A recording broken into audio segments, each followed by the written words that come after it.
Now I've created a new blank Pro Tools session for Fast Sizzle, which is the band recording.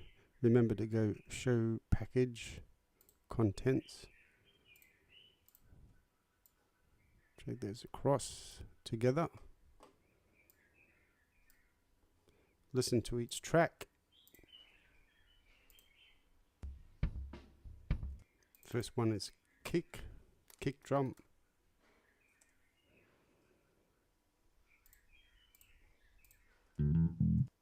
Bass, electric bass.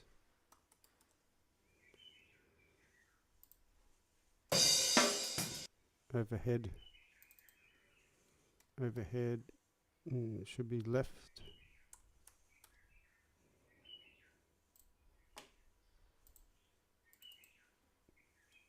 Overhead, right.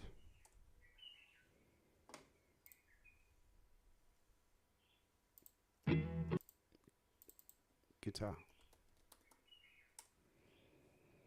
Okay, now I'd spoken about analog tape back in the old days when analog tape was the main medium.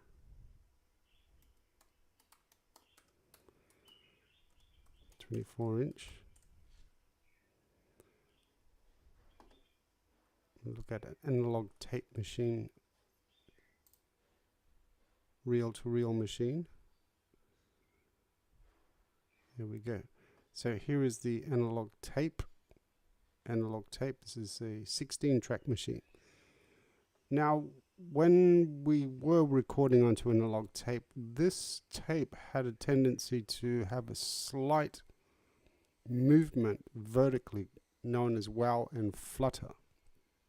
A good calibrated machine would have minimal, next to no visible movement in the vertical sideways movement, so that tape would pass through at a rapid rate. Now also the tape edges would wear before the inside, of course. So for that reason, engineers would frequently place tracks, low frequency sounds, on the edges of the tracks, meaning like this. And the most important tracks would be in the middle. Example, voice.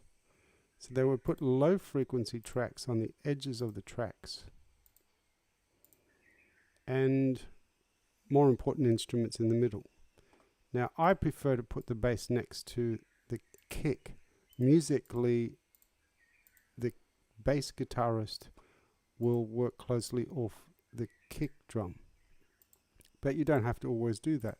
You may want to group all your drums together, which can also be far more convenient to work.